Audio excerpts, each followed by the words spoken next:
Well, welcome back to our penultimate session for today. We have something really interesting for you. It perfectly demonstrates how AI can amplify human connection rather than replace it, something we've all been talking about. We're joined by two leaders from Johnston Community College who have pioneered this approach. Please welcome Carrie Densmore, Vice President of Enrollment and Marketing, and Tyler Albright, CRM Content Coordinator. They'll share their real-world experience of balancing technology with personal touch. Thank you. Hi, guys. So, Thank you. welcome. Thank you all for coming today. Carrie, if you want to go to the next slide. We asked you guys on the poll as you were coming in. We wanted to know what must-haves would be non-negotiable in a platform aimed at boosting student engagement.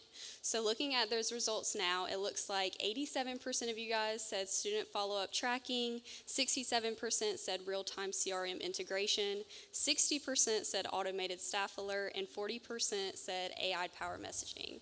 Well, we're super excited to share with you all today how we have achieved each of these objectives to boost our student engagement at JCC with the help of Element 451.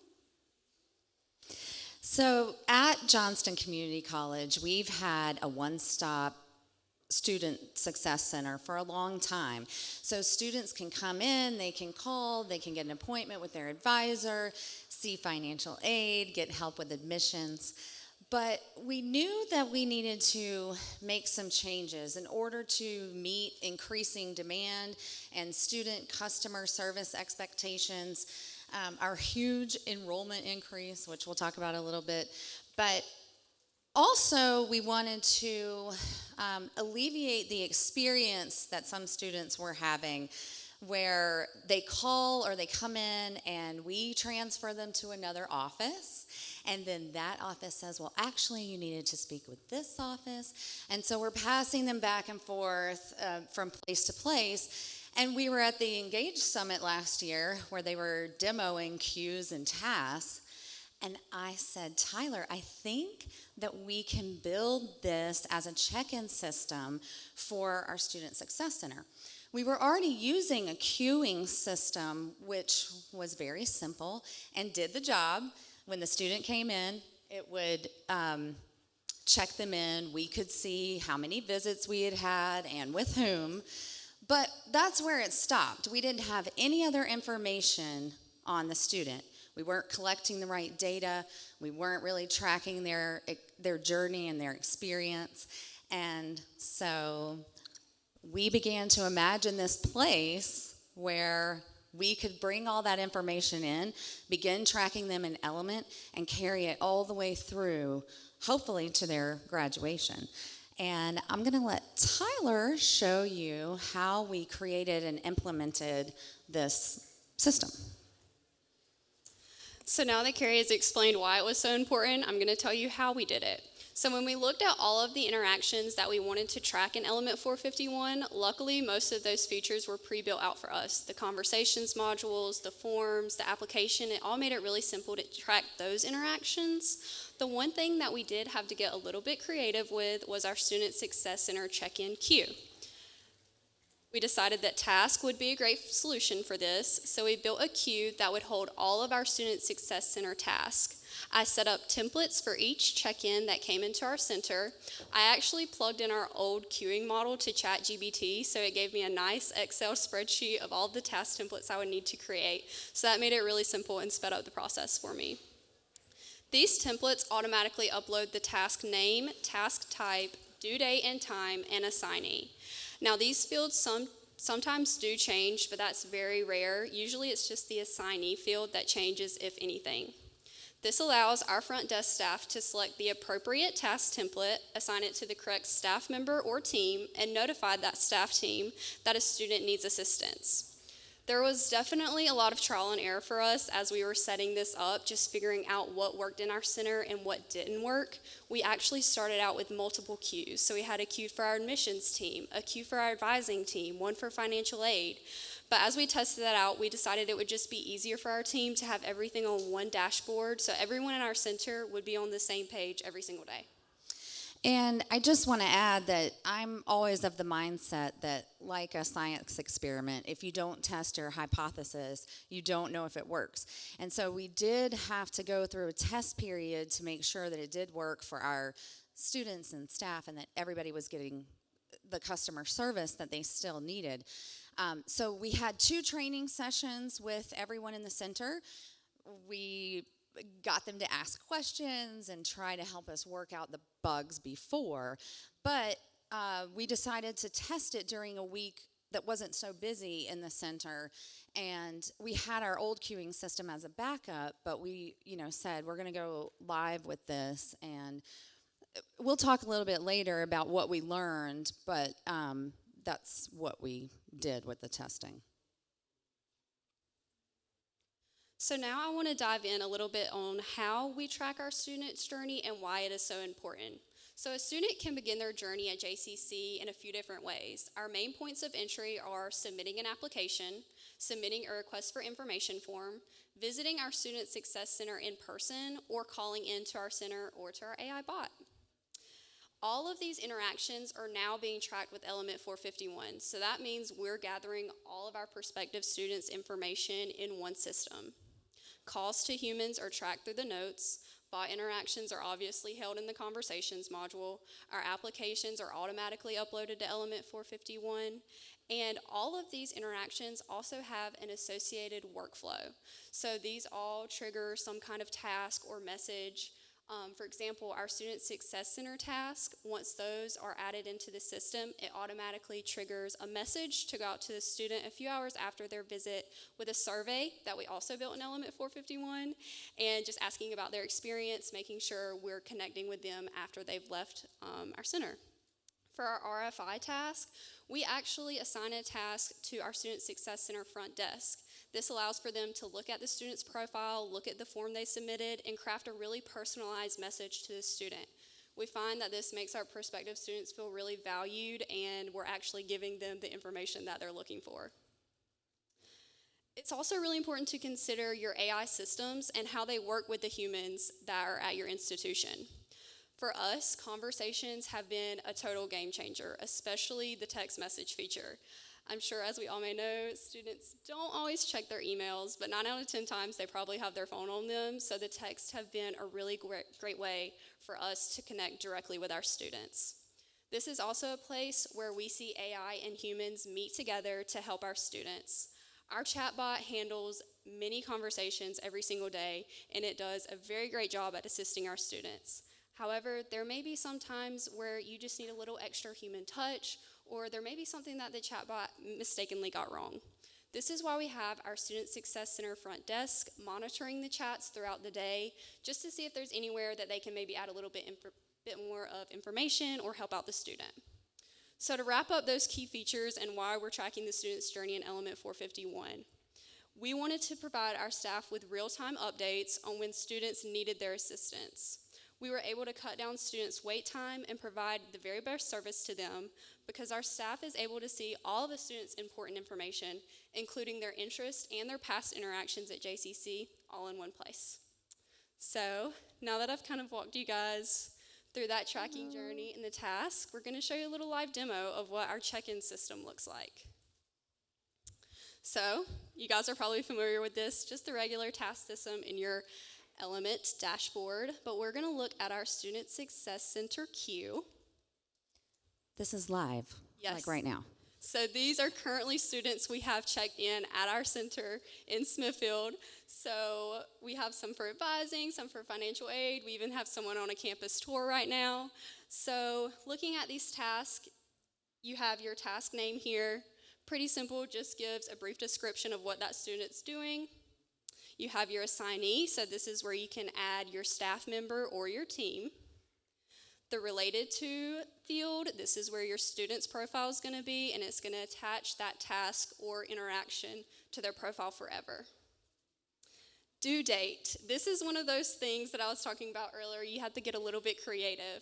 So we set the due date as the actual date and time that the task was created. So this gives us a great way to see how long a student has been waiting for assistance for, how long they've been in the center. But yeah, it's one of those things you got to get a little creative with. For your type, this is actually what brings all of the tasks into the Student Success Center queue. We just have those automatically all set to SSC. And then your status, we set those as to do at first. Once a staff member is meeting with a student, they can move that to in progress, and then once it's completed, they can move it to done. So to give you a view of what it looks like as we're checking these students in, our front desk staff will click Create Task, and here they can search for the templates. So these are all the things that a student may check into our center for. Right now we can just look at advising. So it automatically goes to the advising team. If I need to switch it over to a specific staff member, I can do that as well. I'm going to switch it over to Carrie. Thank you. I'll take care of that. So then these next fields here, they're automatically entered. So when we're adding a task, we don't even have to think about that. Our staff just knows that's automatically in there for them.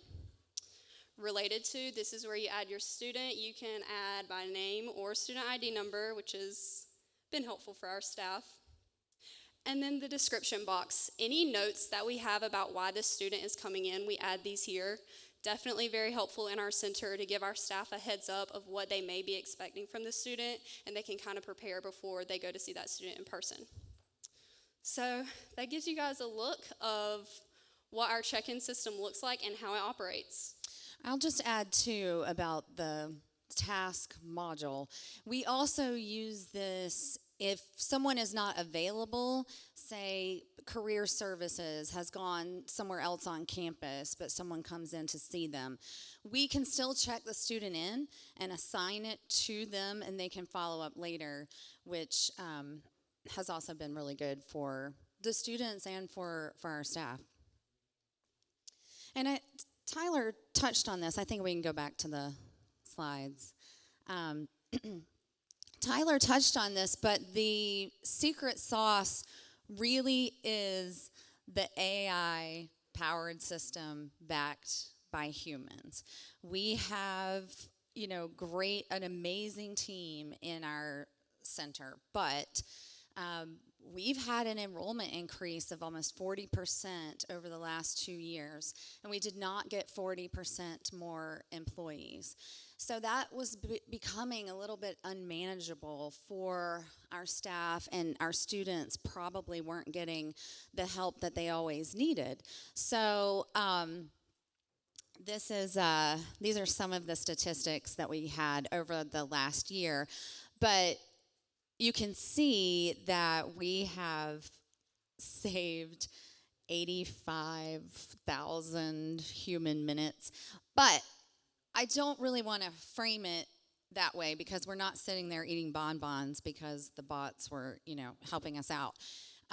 Those were extra minutes that our students were helped, that we couldn't have helped them before. And as Tyler said, the interactions that we're having with our students too, we were not able to interact with them in that way before, in real time, by text, by email. We're recording interactions when they call in. And we have the chatbot, as we mentioned. We have AI agents built in our website. And we have an AI phone assistant, which is super cool. And that's all through Element.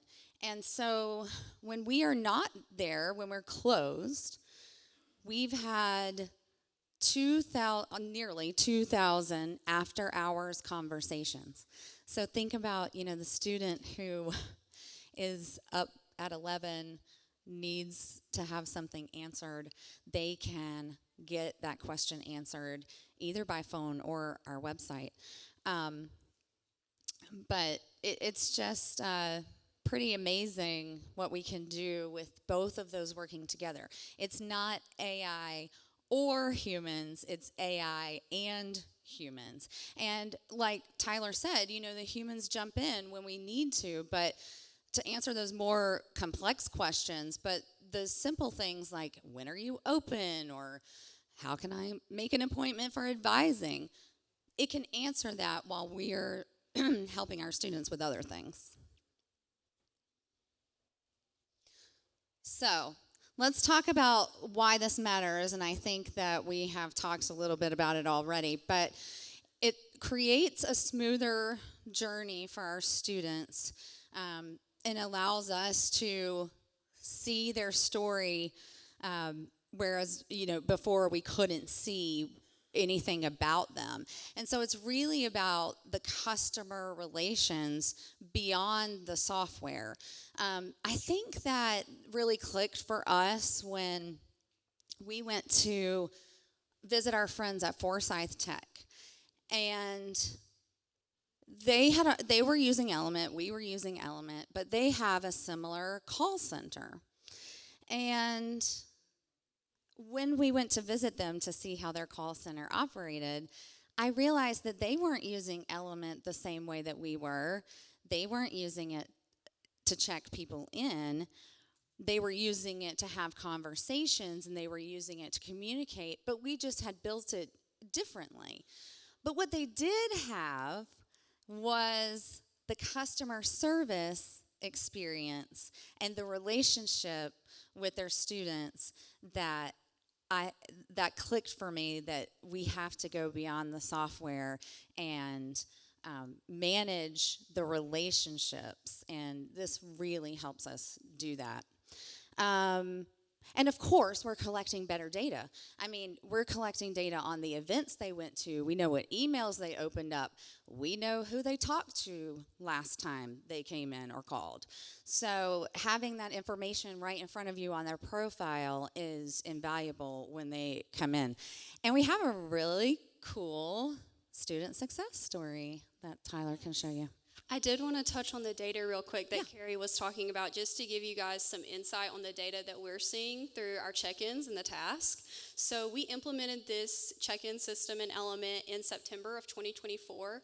I just checked this data yesterday. We've had 9,600 student success center check-ins since that date. Out of those check-ins, we've had over 2,000 repeat visits, meaning they came in for more than one service or visited us multiple times. Mondays are our busiest days, and our peak times are from 10 a.m. to 1 p.m. Our top 3 tasks are advising, financial aid, and admissions.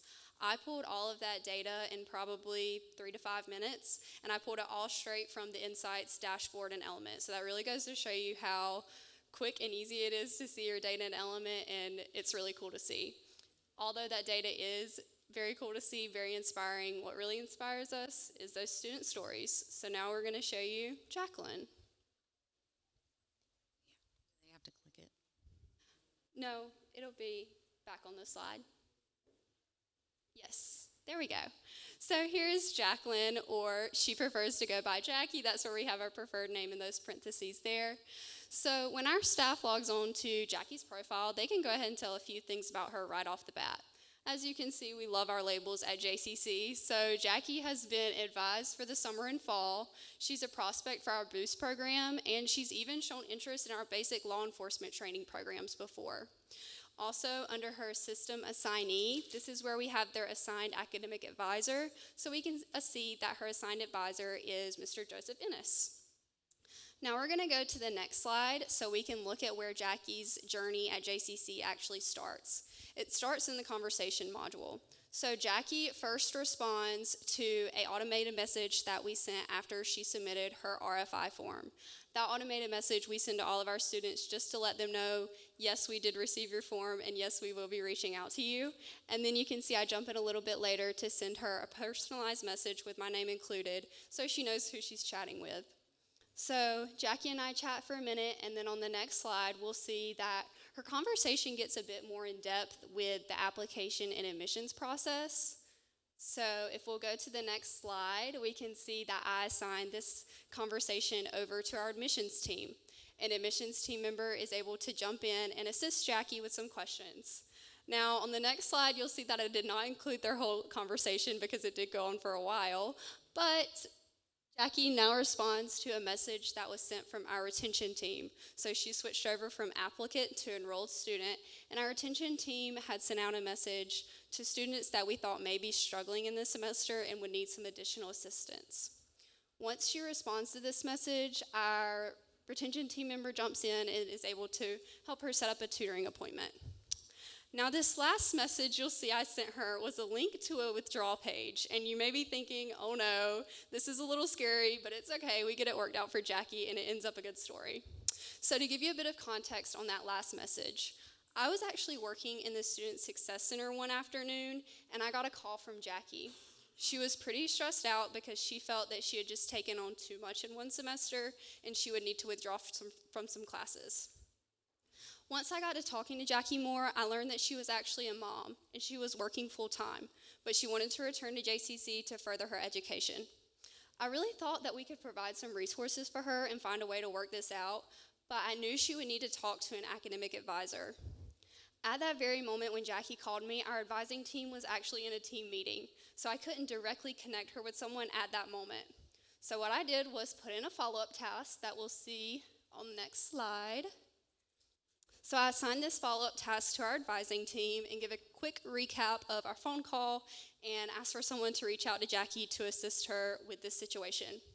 As you can see, that task was completed, and drumroll please, on the next slide, we will see Jackie is still enrolled at JCC, and our advisor was able to help her. So that is a clear example of how tracking these interactions in Element has helped us to assist our students and help them find success.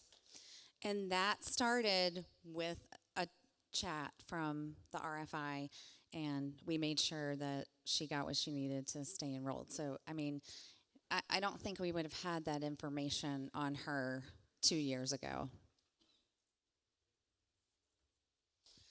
So, what did we learn, and how do you scale this, if you would like to, at your own institution? I think that one of our initial challenges was really making this system real time, like our old queuing system. The one thing about that old queuing system was that it was reliable, and you knew that someone was checked in when they checked in. It doesn't mean they didn't wait, but you knew they were there. So when we started testing this one, the tasks were not automatically popping up on their screens, on our staff screens. And we figured out that they would have to refresh periodically in order for them to pop up.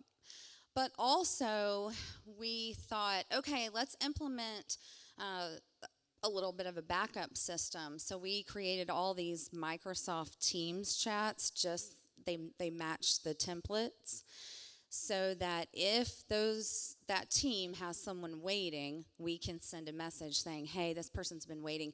And my rule of thumb is, because we can see the task we created, to send that message to our staff after 5 minutes. And then it's not because anyone needs to run out of their office in 5 minutes. It's just stating, hey, here's your task. You've got someone waiting. So I think those chats opened up a lot of conversation and collaboration that maybe wasn't happening prior to. But we have other challenges. I'd say another thing that really helped us was those training sessions Carrie was talking about earlier. We made sure all of our staff already had their Element accounts set up. So when they came to those sessions, it was hands-on. They were able to see in real time what they would be doing.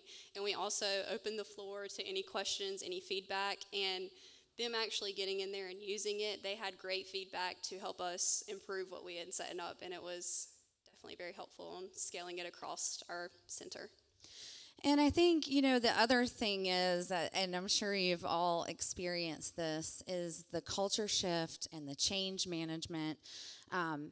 It can be difficult, because if you've been doing the same thing for many years, there's a lot of muscle memory in that. And for someone to come in and say, you've got to use this whole new system, and this is how we're going to do it now, it's hard. And so that took a little while too. But once they started using it, they love it. And we have gone group by group, really, assessing the needs of different teams and our uses of Element. We use it for many, many more things than this. We use it for all of our applications. We use it for our supplemental applications. We use it for our CF&C applications run through it. But we use it for a multitude of things. And I think that once they see it working, they are so happy with it. And we've used it actually for a lot of continuing education programs because they need certain things like truck driver training, for example, is one that we just recently set up. But there are a number of things on a checklist that the student has to do before they enroll. And so we have them do those things right in Element prior. And so once one group gets that and starts doing it, the next group goes, hey, I heard about this. Can you do that for me? And of course, we do. So that's how we've scaled it. Because it would have been too difficult for the two of us to teach an entire campus all at once how to do this. Also, it's customized for their area, so that helps too. And of course, the flexibility, of course, of Element. Like I said, we've all built it differently. Every school has a different way that they're doing things, but that's the great part, is that you can customize it, and we're not afraid to ask for a feature. We're not afraid to text artists and ask them for something, but it is really flexible and customizable too. So anything you want to add? Just to add on to that flexibility, one thing that we kind of tell people at JCC is if you can dream it, just let us know. We'll try to build it in Element, because 9 out of 10 times we can probably figure something out. So that's definitely got people excited about using the system. I say, yeah, dream it and Tyler will build it for you. Oh, I do say that.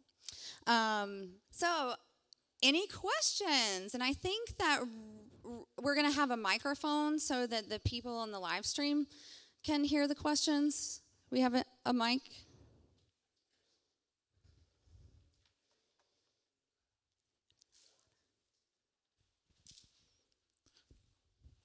Who first? Okay.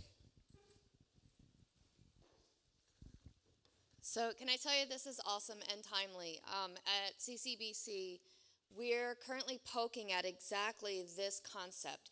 We have a queuing system that's it's had different iterations of implementations depending on the department. We're now getting a lot of our departments wrapped into Element from a usage standpoint, and folks are starting to really adopt it, embrace it. And as we're talking about, okay, so do we look at another queuing system? We had talked to Matt Shiflett, and he's like, I think I've got something for you. And I'm wondering if he used you guys as like the basis of that conversation now. But one of the questionable or concerned feedbacks, there's two parts. One was from other areas that use a queuing system. Well, Element's not a queuing system, and to your point about the task, there are some challenges. But one thing I love about Element is exactly that flexibility. It all uses sort of that core component to, the task or journeys. You can it's got a ton of flexibility. So how did you guys have the same apprehension as you employed Element as a queuing system, knowing it's not a queuing system? So and I have a second question, but that's first. Okay, so we were pretty confident that it would work, and no one else was. So that's why we did the whole test week. And yes, it has its challenges. However, are you setting up a system for yourself, or are you setting it up for student success? Because if you can see the student's journey from moment one to the end, that's how you get them to enroll when they're about to withdraw. And that's the conversation we're having right now, talking about having Element as our authoritative source of engagement. Yeah. Being able to surface all of that. So thank you for that. I'm going to carry that back. And we also take notes in the system. We use the notes component to track those interactions. Yeah. As do we, heavily so. So thank you. And then the second question, it's probably a little bit more tedious, but you showed that and I love the idea that you set this all up as one queue, because then you can start talking about service level and, when that task was assigned and maybe how long. Right now, I know I oversee our virtual services, or our call center. One of the things that we see is 30+% of our students come in with multiple service area needs. So do you create, is it a one-to-one, a one-to-many, so a student comes in and they think they need to see financial aid, but they end up needing to see financial aid and finance and then maybe advising? So we do just one task at a time, and that was one of those things that we went over in our training sessions, was teaching our staff how they can assign that task to the next person they need to go to. And we can always send them back up to the front desk if needed, if that staff member doesn't entirely feel comfortable assigning the task. But most of our center does feel comfortable with that now and is able to send them over to the next service. And with that old queuing system, they had to come back to the desk and get rechecked in. Now we just can pass them, and that person can say, I'm sending so-and-so over to you. Yeah, yeah.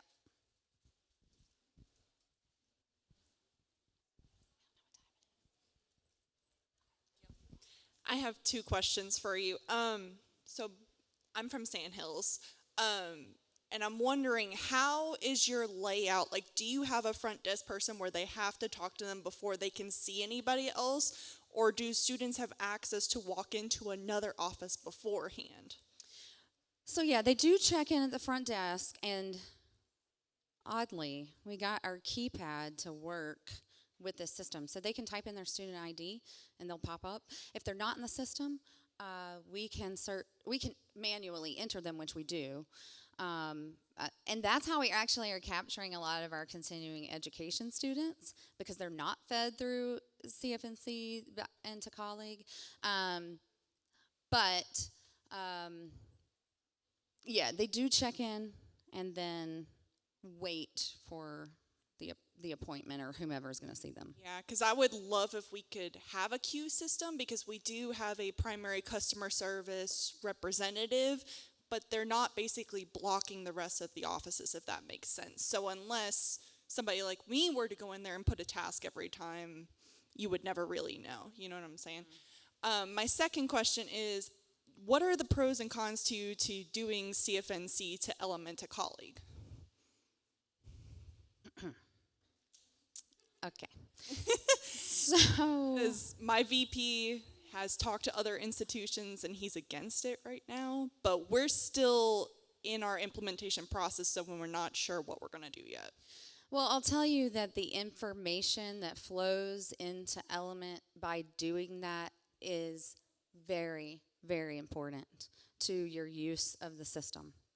And so whatever challenges you have, and there will be some, but you already have them with colleague. That's the thing, is that we're already doing this manual stuff with colleague. It's just slightly different when you hook it up. You know, there are just going to be a couple of different things that you have to put your eyes on to make sure it's correct in colleague. And we did have a lot of challenges in the beginning of the information, kind of not pulling over from CFNC. We have worked through, I would say, 95% of that. I mean, I think our challenges now are much fewer than they were. I would say the pros definitely outweigh the cons at this point for us. With the workflows we're able to set up, communications, the way we're able to keep our students engaged once they've even submitted that application have definitely outweighed any cons that there may be.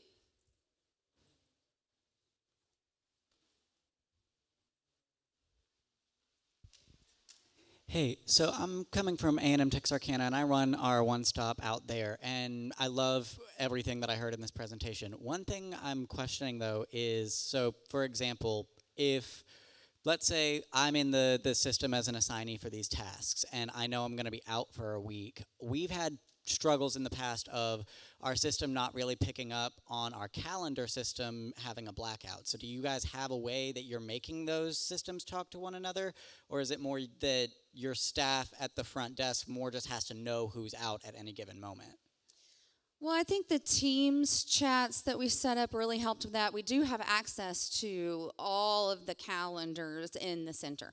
We're not so big in terms of the representation there that we can't communicate with each other effectively in that way. I would love it if they did just automatically talk to each other, but they don't. And I think that I hope that we're learning to discern what can wait for someone for a week and what can't, and when we need to escalate that. We wouldn't just throw them at someone and tell them to wait a week for them to call them back. I'll just double up. The chats definitely have helped us just open up communication, so our front desk is more aware of what's going on within the departments, and that's also why it's very nice to be able to assign to a team, because you may think, oh, I know this one person from financial aid's out, but I can just assign it to the financial aid team because someone will grab it. So that is a nice fallback as well. We have time for 2 or 3 more questions.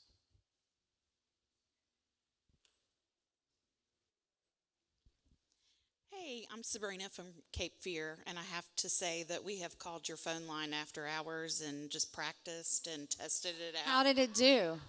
Just FYI, Did it it was do really great? good, and we were really polite to it. Okay, thank you. It was great. No, but we did have He's to our practice. president. That's why he Oh. asked. Yeah. No, but we did call and just ask like some random questions. So, but anyway, so I have a question about how you kind of plan and strategize your usage of Element, particularly with all the new features that are coming out. We're trying to figure out, what we want to strategize and work on first, even though we're excited about all of it. How do you kind of hone in on what you're going to do next?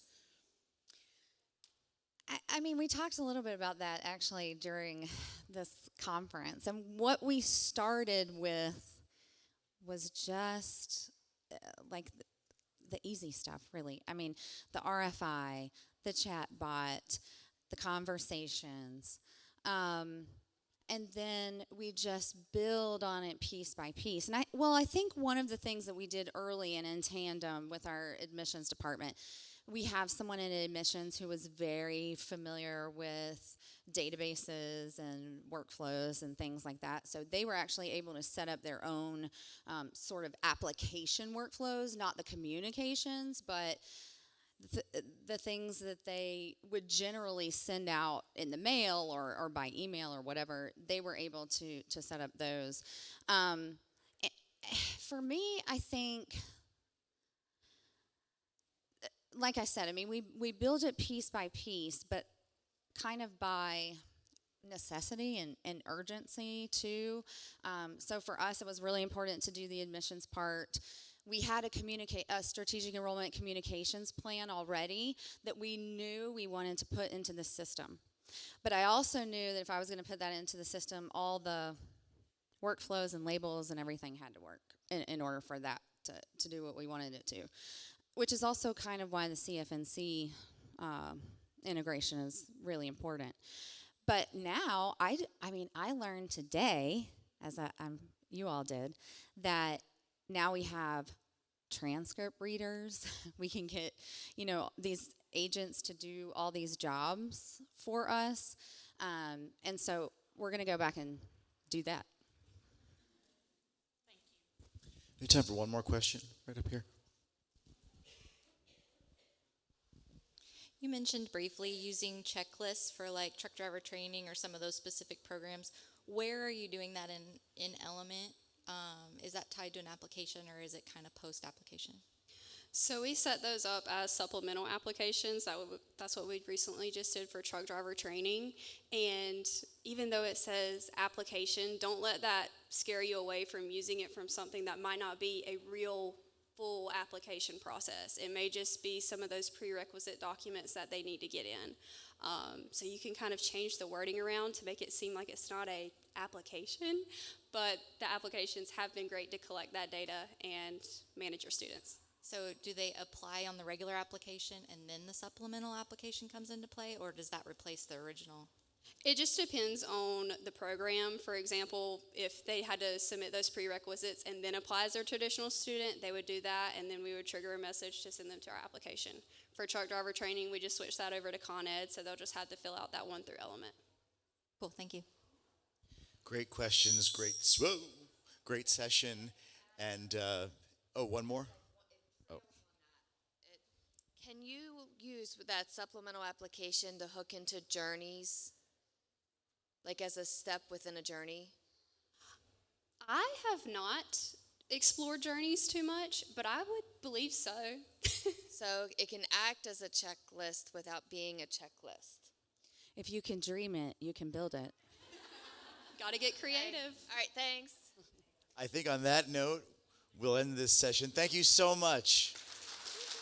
Terrific.